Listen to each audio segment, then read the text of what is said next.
Have you ever noticed that the harder you chase something, the further it seems to slip away? Like sand through clenched fists, the more tightly we hold on, the less we seem to keep. But what if the key to everything we want isn't in gripping tighter but in letting go? There's something mysteriously powerful about surrender. It's a paradox that life seems to whisper through our hardest moments.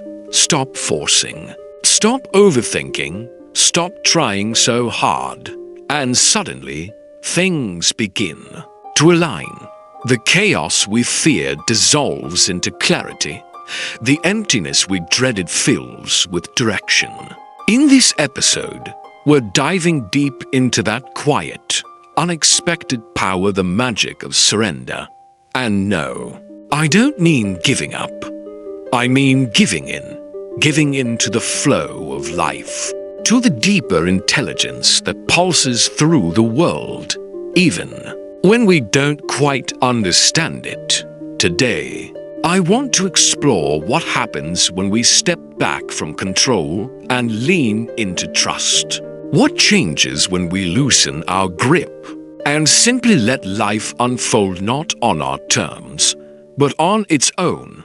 Could it be that everything we've been so desperately striving for is already making its way to us if only we'd stop standing in the way? We all experience this moment eventually. It might show up in our work, our relationships, or the dreams we hold closest. That moment where, no matter how much effort we throw at it, nothing budges. We plan, we push, we hustle, we double down, telling ourselves that more control must lead to better results. But what if it doesn't? What if it's actually the effort itself that's creating resistance? What if all our chasing is the very thing driving our desires further away? It's a hard truth to accept that the more force we apply, the more life seems to push back. And the more we resist that truth, the more stuck and frustrated we become. But then something shifts. It's not always graceful. Sometimes it's exhaustion. Sometimes it's heartbreak. Sometimes it's that quiet moment when we realize we can't push anymore. We surrender not because we want to, but because we have to. And in that surrender, in that space free of pressure, something begins to move. Surrender isn't weakness. It's not waving a white flag. True surrender is an active openness. It's not about abandoning our goals, but releasing our obsession with how and when they must happen. There's profound wisdom in that. A deeper trust in the rhythm of life, like a river that reaches the sea, not by crashing through rocks, but by curving gently around them. Picture a clenched fist, strong, determined, but unable to receive anything. Now imagine that same hand. Open, relaxed, ready. That's the posture of surrender. It's not apathy, it's clarity. You stop micromanaging the universe. You stop believing that brute force is the only way to move forward. And that's exactly what happened to Sarah. Sarah was an artist who spent years grinding marketing, networking, working non-stop. She followed every success strategy to the letter. But her art, it started to feel forced. Lifeless Sarah's story reminded us that sometimes, when we stop forcing and start feeling, life begins to move in ways we never expected. She had been carrying the weight of success for too long, and eventually, it wore her down. Burnout crept in like a silent fog. One day, she stopped chasing recognition. She stopped trying to make it. Instead, she returned to her roots, to the simple joy of creating. Without pressure, without plans, No strategy, no hustle, just pure expression. And that's when it all shifted. A gallery owner happened to come across her work. He was moved by the raw honesty, and it's something that hadn't been there before. That one moment led to a solo exhibition, the kind of opportunity she had been struggling to manifest for years. Doors opened not because she pushed harder, but because she stopped resisting. Maybe that's the deeper lesson. Desire, in itself, is not the enemy. Wanting is human, it's natural. But when desire mutates into obsession with control, when we begin tying our self-worth to how quickly things manifest, or how closely life mirrors our carefully crafted timeline, we lose touch with the flow. Surrender isn't some dramatic act of giving up. It's a quiet, daily choice to step back, to trust that what's meant for us will arrive not because we chase it endlessly, but because we align ourselves with it. And don't get me wrong, this doesn't mean we stop moving. It means we act from clarity, not panic, from inspiration, not fear. We take steps not because we're terrified of falling behind, but because something inside us is calling forward. That shift may be subtle, but it's everything. True surrender doesn't mean inaction. It means wise participation. We still plant the seed. We water it. We place it in sunlight. But we don't keep digging it up every day to check if it's growing, do we? So ask yourself, where in your life are you holding on to tightly? What dream are you suffocating with expectations? Which part of your path are you trying to force instead of letting it unfold? Maybe it's time to soften your grip. Maybe it's time to release the need to know exactly how things will happen. Because the truth is, we don't always need to. No.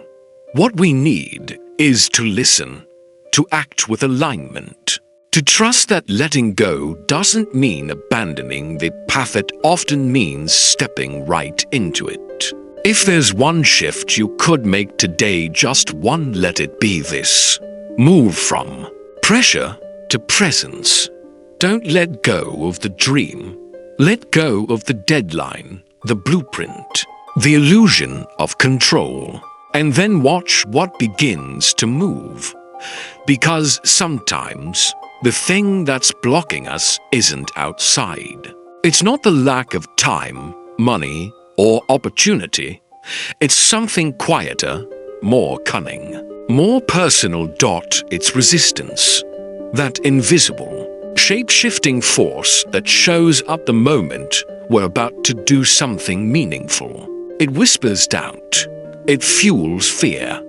It convinces us that staying small is safer than showing up.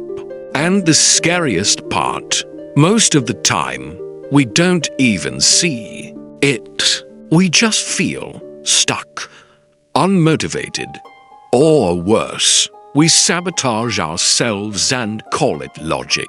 Resistance wears many masks. Sometimes it looks like procrastination.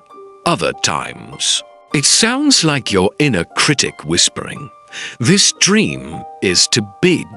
It can even feel like fatigue right when you sit down to do something that matters most to you. And perhaps the most deceptive disguise? Productivity. Yes, resistance can even trick you by making you feel busy.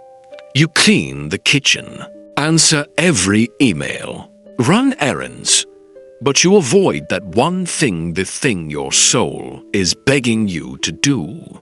That's the danger of resistance. It hides in plain sight. It pretends to protect us when really it's keeping us small. So what do we do when resistance shows up dressed as fear, doubt, or distraction?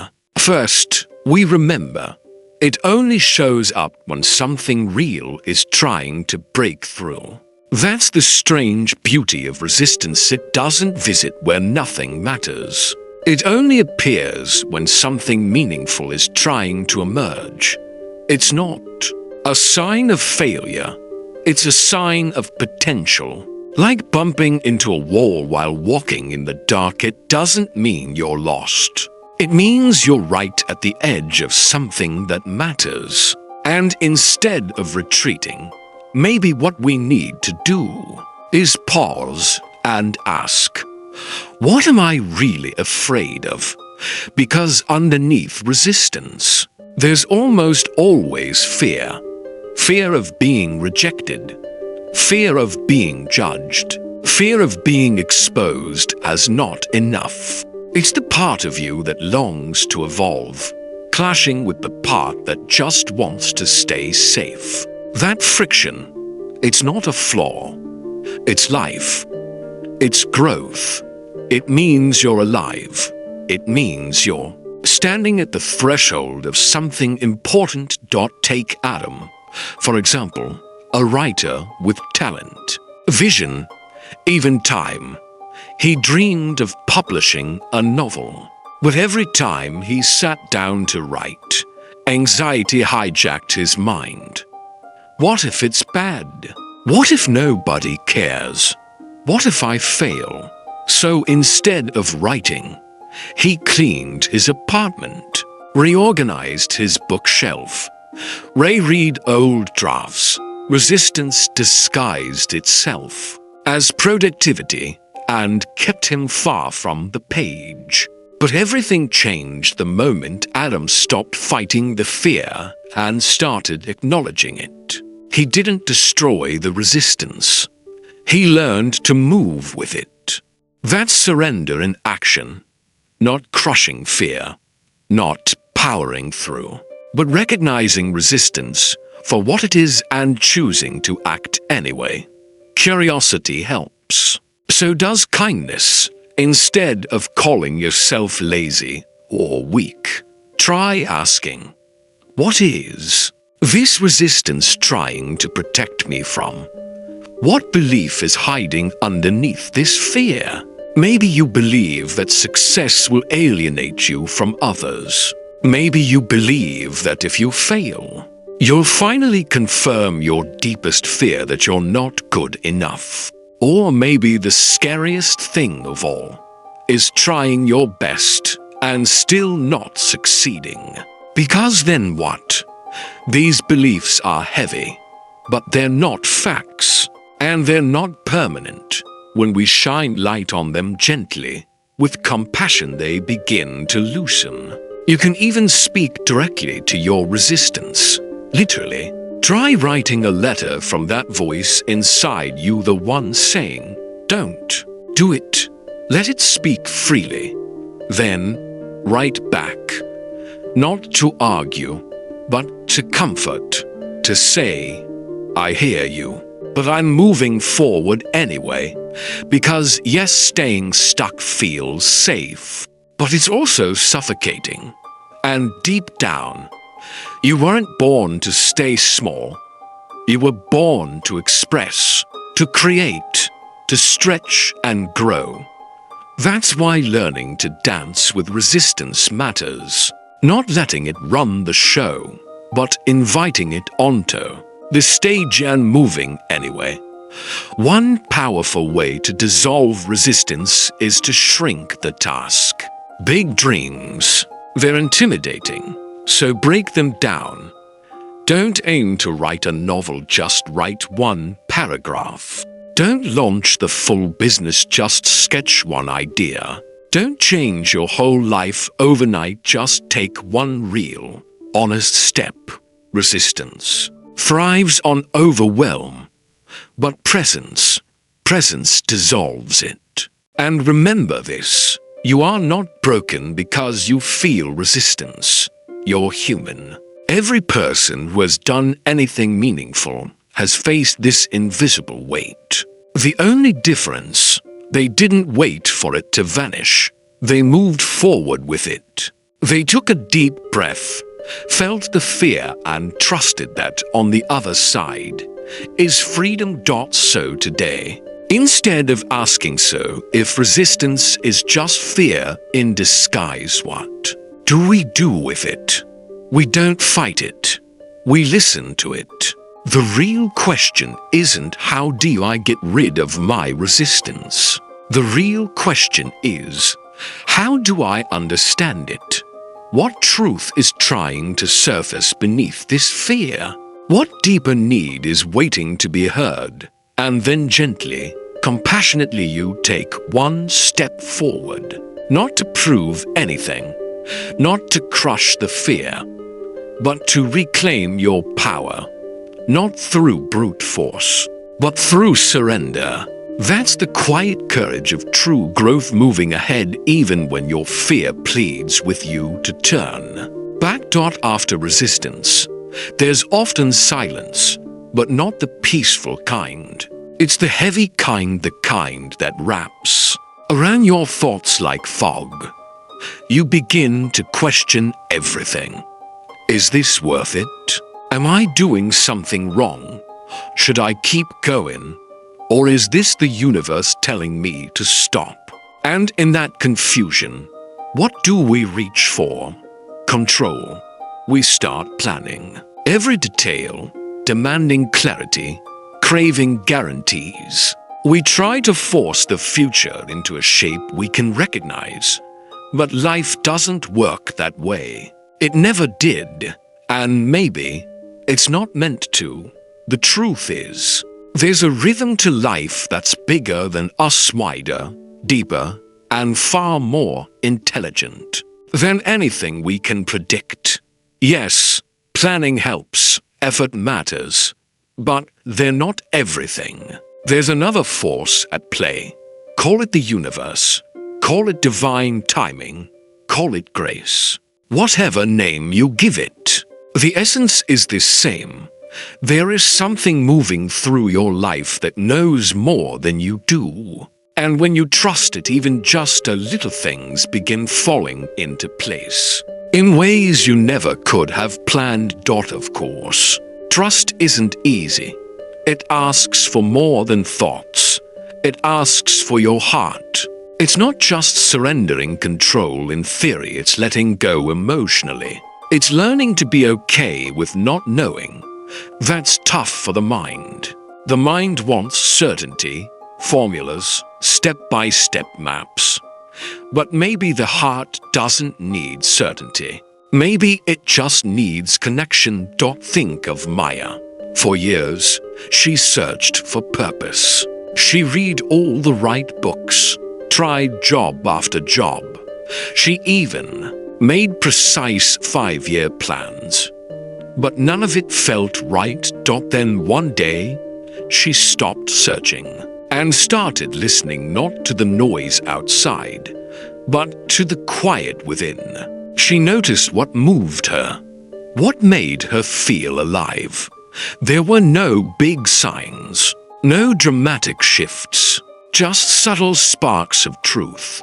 One small decision at a time, she followed that inner pull. And a year later, she found herself doing work she never imagined. Work that felt fulfilling, authentic, aligned. Not because she pushed her way into it, but because she trusted the unfolding. That's what trusting the universe actually looks like. It's not waiting around for a perfect sign. It's staying open to the unexpected. It's sensing those soft nudges and acting on them, even without guarantees. It's knowing that just because things aren't going according to your plan, doesn't mean they're going wrong. Sometimes, not getting what you want is exactly what clears the path for what you need. But to believe that, you have to release your obsession with timing. You have to stop measuring your progress by someone else's clock. Because the universe doesn't run on deadlines.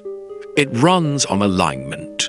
And when the moment is right, when you're ready, even if you don't fully realize it yet, then When the timing aligns, when you align, everything begins to move. Not because you chased harder, but because you became who you needed to be for those things to arrive. Of course, let's be clear, this isn't about doing nothing.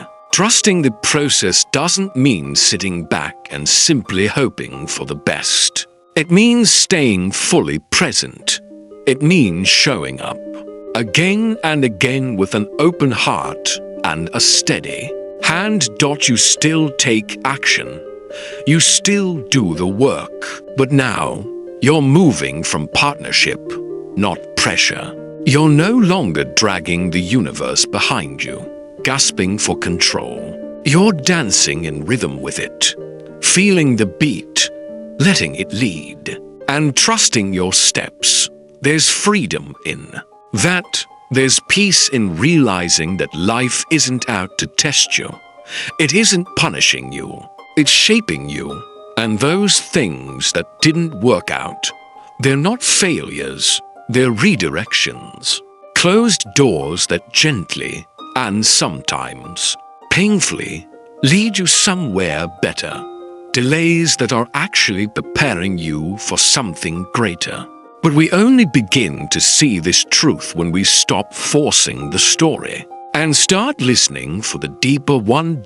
So take a moment. Ask yourself, where have you been pushing too hard? Where have you confused constant struggle with real progress?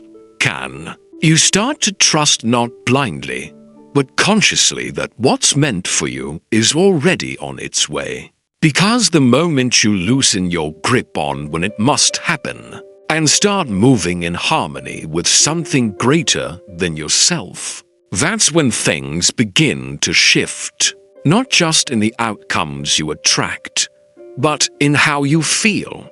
You feel more grounded, more open, more at peace. That's the quiet magic of trust. It doesn't make life perfect, but it makes it real.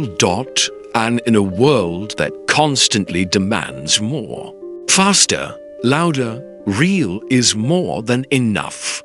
We've been taught that effort is everything. That if we just grind harder, push longer, force stronger, eventually, life will bend to our will.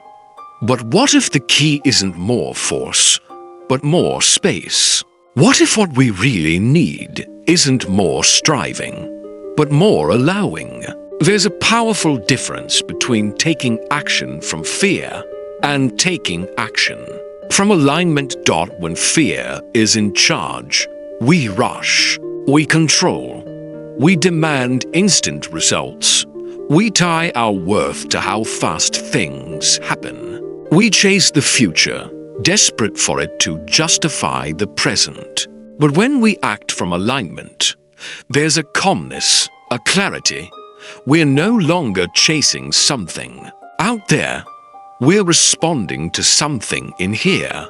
To allow means dropping the constant urge to force outcomes. It means recognizing that not everything needs to be fixed right now.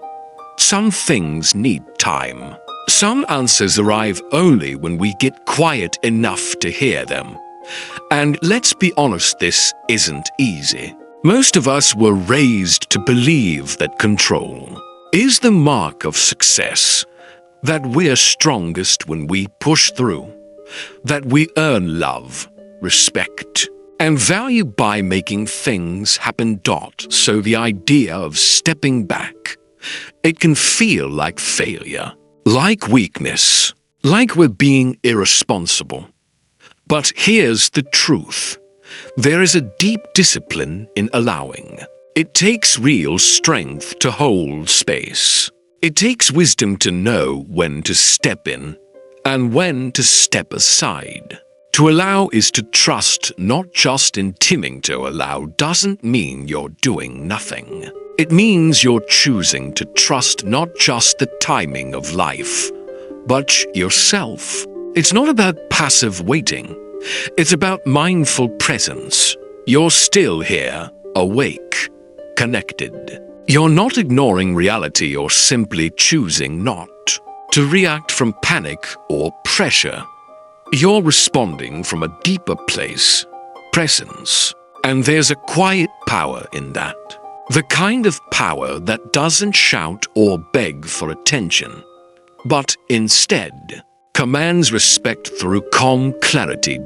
It doesn't seek constant validation. It radiates quiet confidence, and more often than not, the answers we chase come more easily when we stop running and start listening. Think about how nature grows. A seed doesn't sprout into a tree overnight.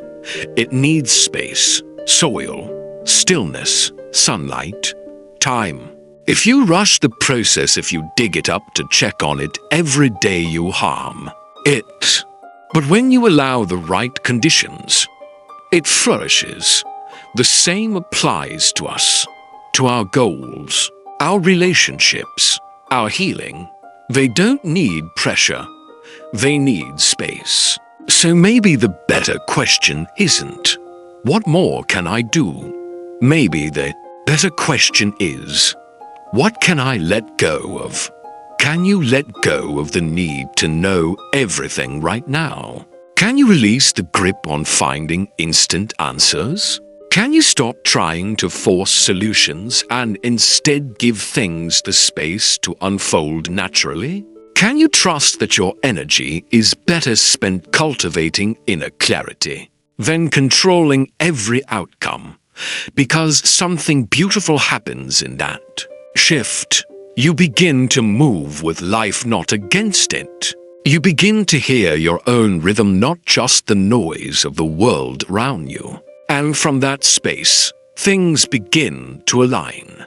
Not because you force them, but because you finally stopped standing in your own way. So take a breath. Soften the urgency. Let yourself arrive in this moment fully. You don't need to force what's meant to flow. You don't need to chase what's already coming your way. Allow it. Trust it. Respond with presence, not panic. And you'll discover this simple truth. What's truly meant for you doesn't need to be forced. It just needs room to arrive. But often, we don't give it that room. Why? Because we're carrying something silent and heavy, expectations. We carry them everywhere, expectations about who we should be, how fast we should grow, what success should look like, how our lives should unfold. These expectations distort how we see the world. They don't just guide our thinking, they warp it. And they leave us disappointed. Not because life betrayed us, but because it didn't match the story we had playing in our minds. And that story, that script we cling to, it's rarely based in truth. It's rooted in fear, in comparison, in control. We don't just want things to happen. We want them to happen our way, on our timeline, with our conditions attached. And when life doesn't obey, we feel hurt, betrayed, as if the universe is somehow working against us. But here's what we often miss. Expectations create tension, and tension blocks flow. It's not wrong to want things. Desire is human, vision is powerful. But the moment we twist those desires into rigid expectations, we begin to suffer. We narrow our field of vision so tightly that we miss everything life is trying to offer us outside of that narrow frame. We stop being open. We stop being curious. We lose the ability to be surprised. We forget the quiet gift of not knowing. There's a quiet freedom in letting go. Not because you've stopped caring, but because you care enough to let life unfold in its own way. You learn to show up with your full self, to give everything you have, and then release your grip on how it all must turn out. That's not giving up. That's growing up. Think about how many times our expectations have been the root of unnecessary pain. You expected someone to respond a certain way and they didn't. You thought a goal would be achieved by now, but it hasn't. You believed that reaching a milestone would make you feel different, and it did in single quotes T. in each of those moments. The pain didn't come from reality. It came from the gap between reality and your expectation of it. That's the hidden cost. Expectations quietly tie your peace to outcomes you can't control. They make your joy conditional, contingent on things going your way. So when life inevitably takes another path, you feel lost, disappointed, maybe even broken. But you're not broken. You're just reacting to a version of life that never belonged to you. A timeline you didn't create. An outcome that was never promised. So, what's the alternative? It's not apathy. It's presence. It's not about giving up dreams. It's about giving up the pressure. It's about caring deeply but without letting your joy be dictated by the prize. It's choosing to show up each day, devoted to the process, not obsessed with the result. You can still plan. You can still work hard. You can still have a beautiful vision for your life. But hold it lightly. Let it breathe. Leave room for mystery, for surprise, because often the most incredible things that ever happened to us are the ones we never saw coming. And we only recognize them when we're not blinded by what we thought should happen. So ask yourself, what expectations are you holding that no longer serve you? What internal scripts have you written about where your life should be by now? And what would happen if you set them down, not to fall behind, but to come back to what's real? Because when you let go of those stories, you'll feel it. A lightness, a quiet space, a soft clarity that exists even in uncertainty. And in that space, something begins to move, not just around you, but within you.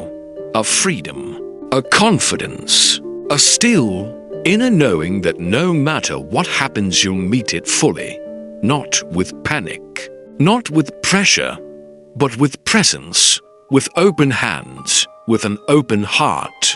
And that more than any goal or fixed outcome is where true peace begins.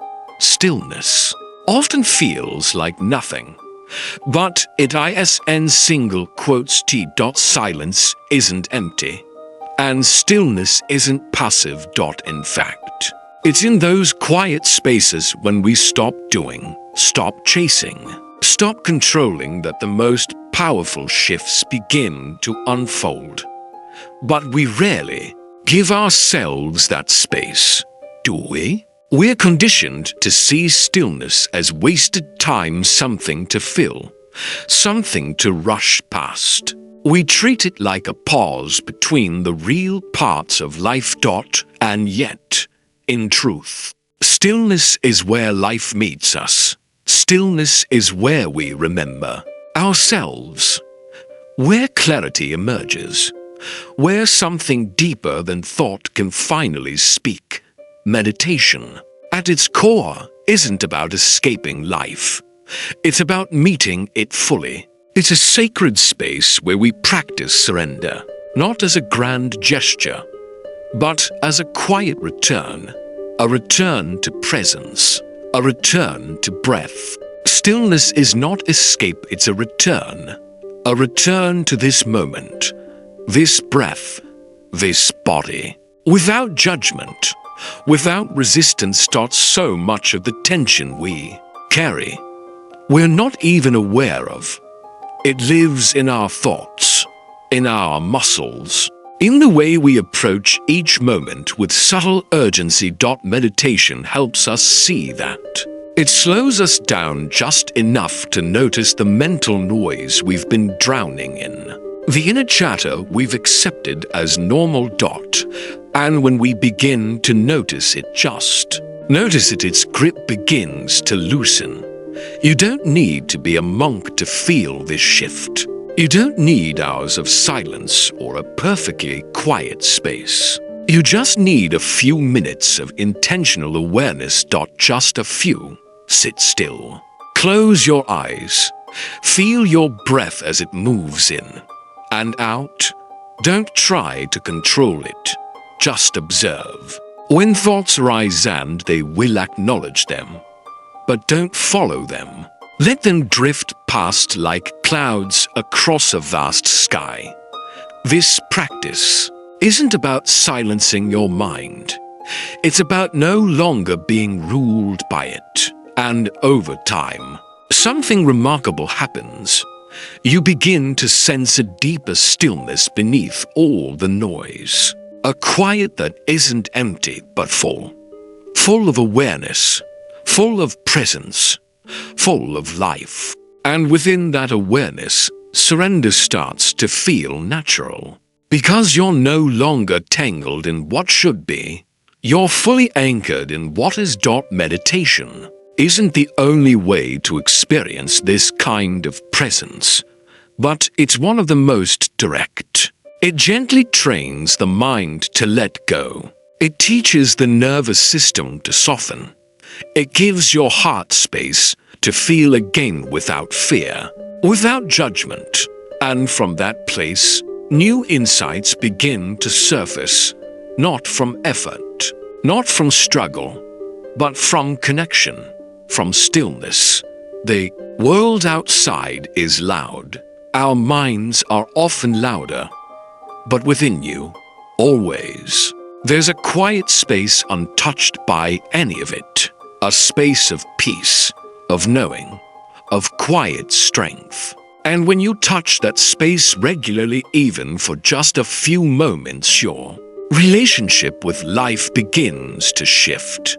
You stop reacting. You start responding. You stop needing to fix everything. And instead, you begin to trust. You begin to trust that not everything needs to be solved.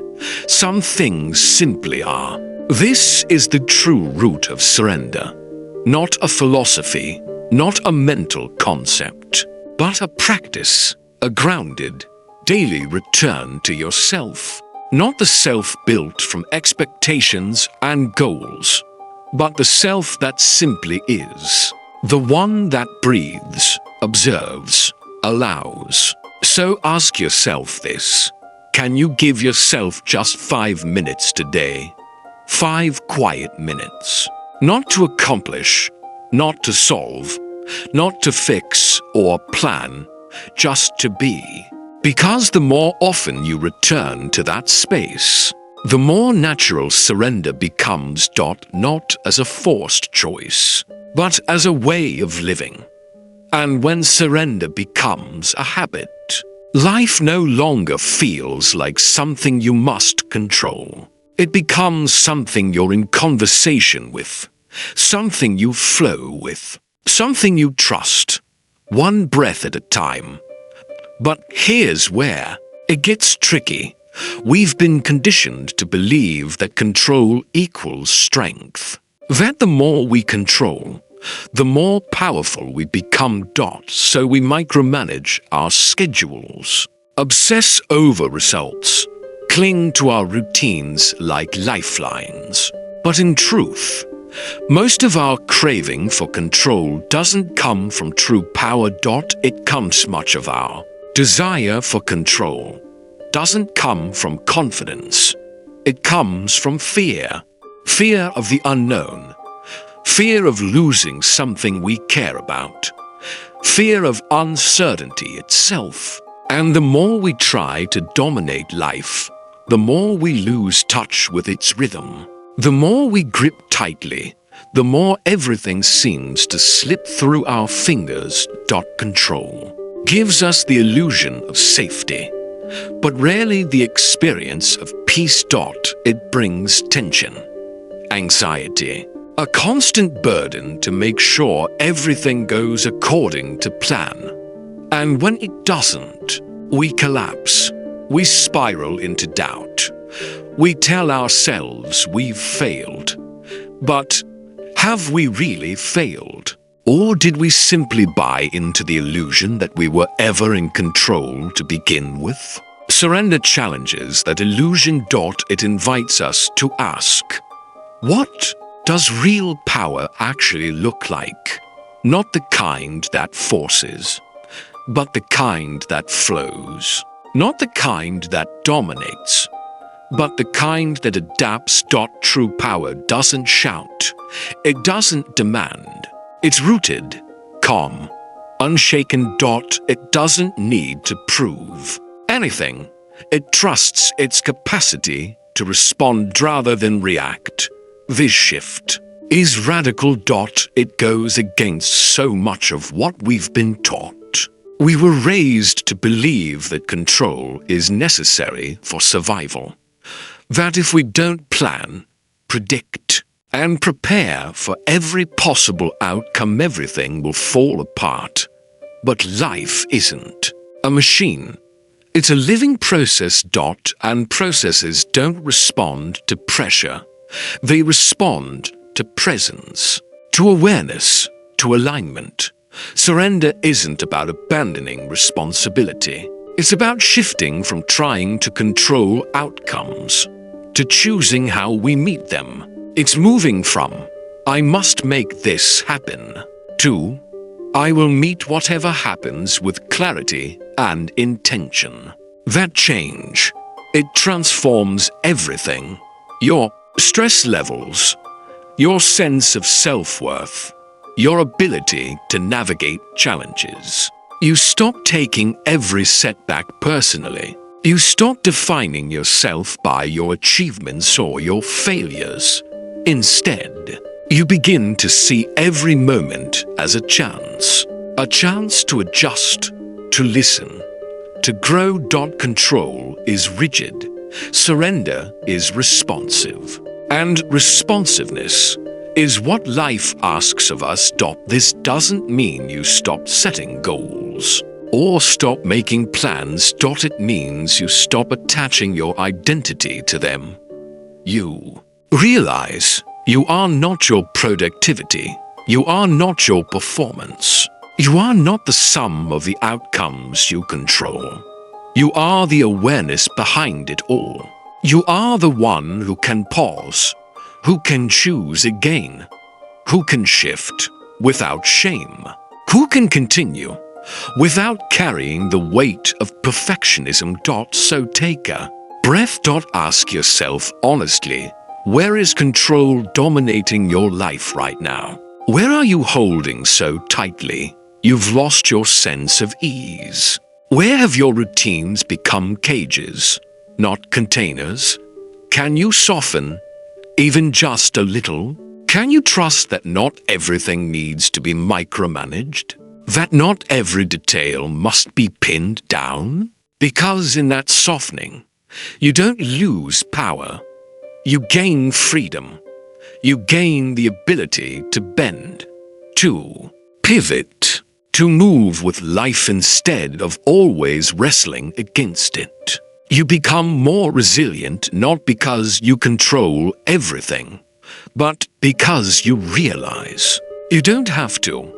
That is real strength, the kind that bends without breaking, the kind that listens before speaking, the kind that says, I am not here to conquer life. I am here to collaborate with it. And in that collaboration with life, something shifts. Control fades, but something deeper rises in its place. Wisdom, trust, a quiet confidence that whatever comes, you'll meet it with grace. There's a paradox we rarely talk about. The moment you stop needing something is often the moment it begins to arrive. Not because life is teasing you, Not because it's a cruel joke, but because letting go changes you. It shifts your energy. It moves your attention away from lack and toward presence, away from grasping and toward receiving. And in that shift, something beautiful happens. You create space. Space for clarity, space for opportunity, space for life to respond. It's strange, isn't it? You try, you push, you chase, nothing moves. Then, in a quiet moment of surrender, you release your attachment to the outcome, and suddenly, doors open, people appear, things begin to align. Not always instantly, not always as expected, but unmistakably, the pattern is real. Surrender invites alignment, not because you've given up, but because you've given in to timing, to trust, to the flow of life itself. But to really understand this, we have to ask a deeper question. Why do we want what we want so badly?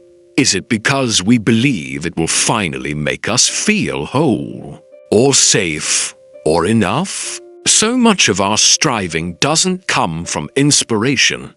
It comes from a belief that we are incomplete without the thing we're chasing. And that belief creates pressure. It whispers, until this happens, you can't be at peace. Surrender breaks that cycle. It says, I can want something and still be whole. I can pursue a goal and still be at peace. It separates desire from desperation. And that separation is where real freedom begins. This doesn't mean we abandon our dreams. It means we stop letting them define our worth. We still show up. We still do the work. We still take the steps. But we do it without clutching the outcome, without letting success or failure determine our value. We begin to see that how we live matters more than what we achieve. That strange paradox that letting go often brings more. It's not a trick. It's a principle. It's how life flows. Force creates resistance. Openness creates connection. When you loosen your grip, you return to the present moment, and from that place, you make better decisions. You act with more clarity and less noise. Think about how differently you show up when you're calm, centered, when you don't need something to happen in order to be okay. Your energy shifts. Your presence becomes magnetic. You stop pushing people or possibilities away with tension. You start attracting them with authenticity. And even when things don't go the way you hoped, you don't collapse. You don't spiral, because you're no longer attached to outcomes. You're committed to growth, to truth, to showing up with integrity, regardless of what life throws your way. That is the power of surrender. It gives you your life back, not as a prize for letting go, but as the natural result of simply being here, fully, now. No longer postponing peace, no longer waiting for the stars to align. Before you allow yourself to rest, to trust, to feel free. So ask yourself, what are you gripping right now that's creating more tension than movement? What expectation, timeline, or outcome are you clinging to that might be blocking the very thing you're trying to invite? Can you let go, even just a little? Can you make space? Because when you do, you don't just gain relief. You gain clarity. You gain freedom. You gain yourself. And that is where peace begins. So ask yourself, what are you afraid will slip away if you stop chasing it so hard? And What would it feel like to want something deeply without needing it to define you? That shift alone can change everything. It doesn't take away your fire. It doesn't quiet your ambition. It simply grounds it. It reminds you you're already enough. Life isn't something you have to conquer. It's something you align with. And from that grounded space, when you're focused, open, and fully present, what you truly need often begins to move toward you. Not because you demanded it, but because you are finally ready to receive it. Relationships are one of the clearest mirrors of our desire to control. In our closest connections, partners, friends, family, we often try, consciously or not, to shape others into who we need them to be. We expect them to respond like we would, to love us the way we define love, to meet our needs sometimes without us even saying a word. And when they don't, frustration creeps in. We begin to manage, to correct, sometimes even to manipulate, not out of malice, but from fear. Fear of being misunderstood, fear of rejection, fear of losing connection. But this is what surrender teaches us. Love is not control. It's not shaping someone to fit your comfort zone. It's allowing them to be fully themselves, even when that challenges you, even when it stirs your own insecurities. Surrender in relationships doesn't mean staying silent. It doesn't mean avoiding your needs. It means letting go of the illusion. That closeness requires control. True connection grows from freedom, not from pressure. And the more we try to control how someone shows up, the more tension we create. The more we try to force emotional safety through control, the less safe the relationship feels for either person. People need room to breathe, to be real, to change, to grow. That kind of space can only exist when we're willing to surrender our expectations, to release the story we're secretly writing about how they should be. Let's be clear, surrender doesn't mean tolerating dysfunction. It doesn't mean enabling harm. It's not about settling or staying quiet when your boundaries are crossed. Surrender means knowing the difference between expressing your needs and trying to control the outcome, between holding someone accountable and trying to rewrite their personality, between loving someone as they are and resenting them for not becoming who you imagined. There's a strange beauty in letting go of the script we've written for others, in choosing to meet them as they are today, not who we hope they'll become tomorrow. That doesn't mean we stop caring. It means we start listening more. We soften. We stop reacting from old wounds. And in that softening, a new kind of understanding emerges. Communication flows more easily. Conflict shifts from blame to clarity. We stop trying to win. We start trying to connect.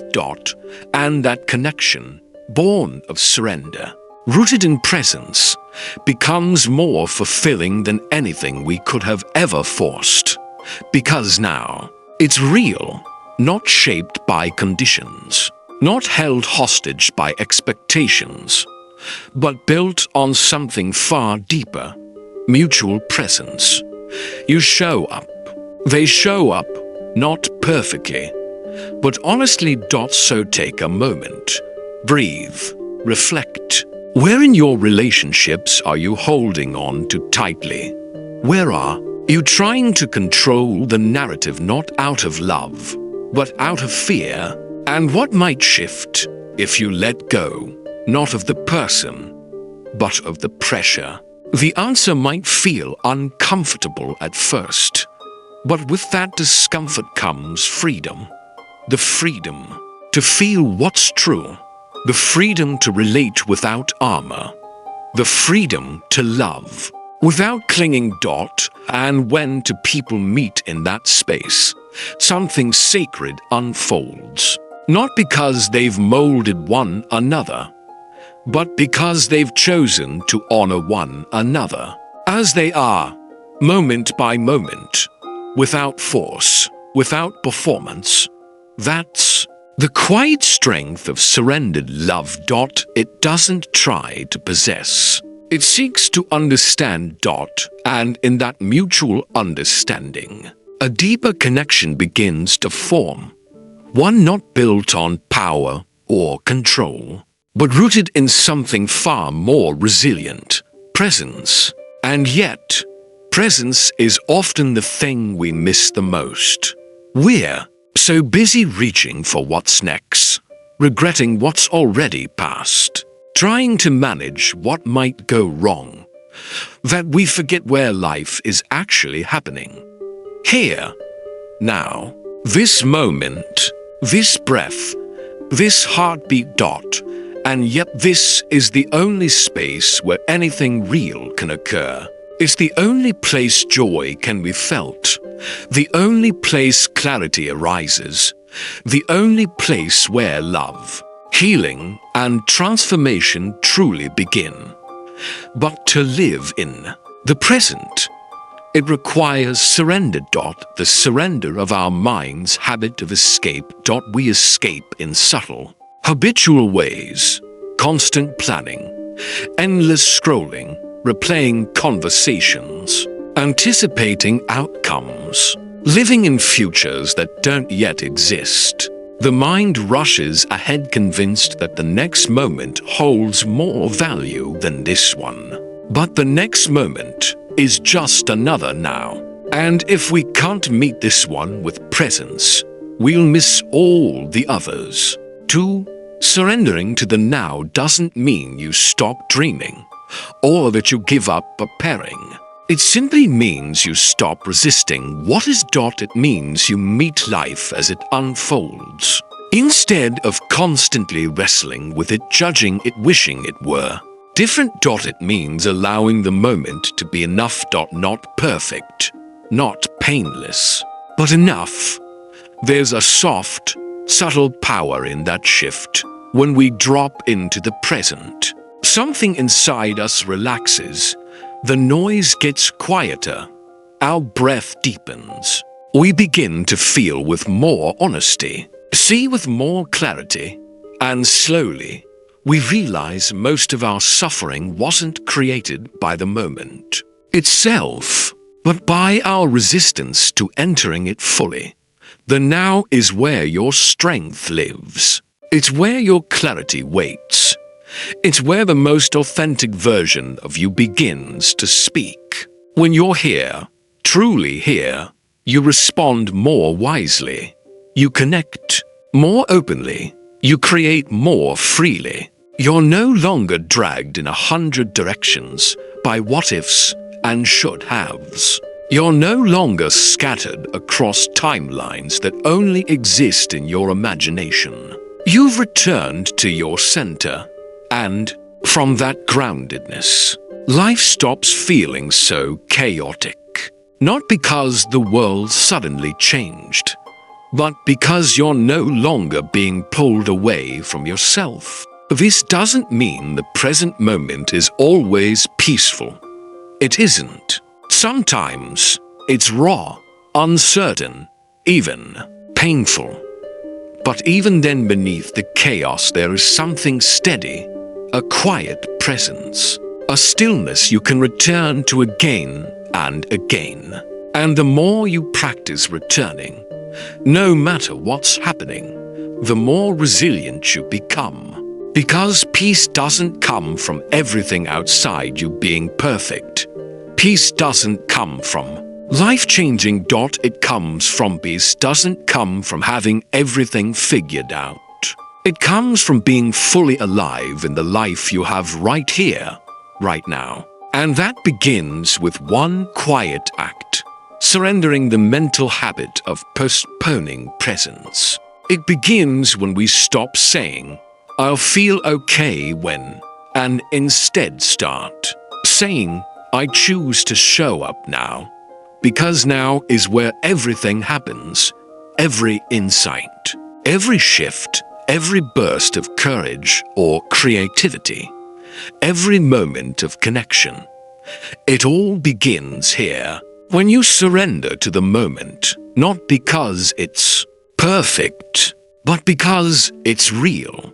You begin to move through life with more clarity, more grace, and more strength than you ever believed you had. So ask yourself gently, where are you right now?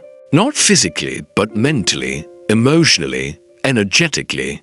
Are you here? Or are you caught in a future you can't control?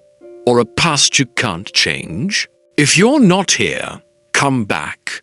Come back to the breath, to the feeling in your chest, to the weight of your body on the ground beneath you. Come back to what's real. Because this moment, just as it is not something to rush through. It's something to live. And when you live it fully, you discover that surrender isn't about giving up control. It's about coming home. Home to yourself. Home to this breath. Home to now. So much of what we're chasing, peace, clarity, connection, meaning, it's already within reach.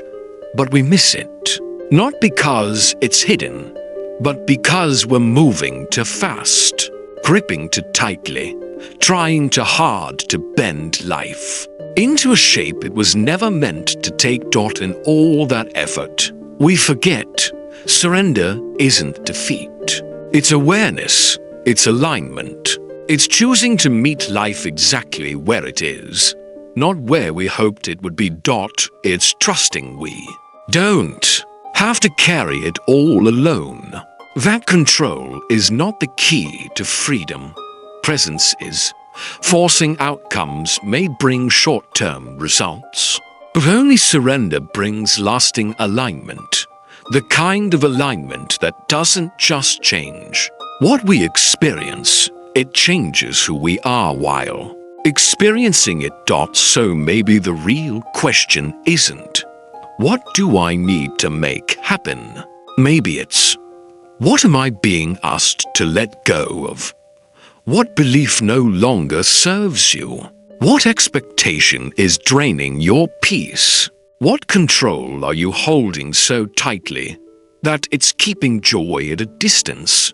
And what would happen if just once you softened your grip, slowed your pace, and allowed life to meet you where you are?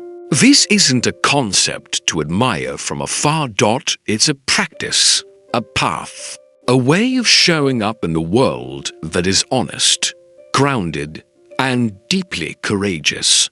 Because, yes, it takes courage to stop pushing. It takes strength to be still. It takes trust to believe that what's meant for you will never need to be forced. So as you step back into your day, carry this truth with you. Surrender is not the end of effort. It is the beginning of true power, a power that moves with life, not against it. That doesn't demand but invites. That doesn't panic but trusts. Start there. Start now. One breath at a time. One moment at a time. Surrender not because you're weak, but because you're finally ready to live from your deepest strength. If this message stirred something in you, pause and honor it. Share it. Reflect on it. Revisit it whenever you forget. Because surrender isn't something we master once. It's something we return to again and again. Every time life gently whispers, let go. Thank you for walking this journey with us. If this video spoke to you, don't leave quietly. Like, share, and subscribe to Stoic Capsule, where timeless wisdom becomes a way of life. We're here every step of the way, with you, in presence, in strength, in surrender.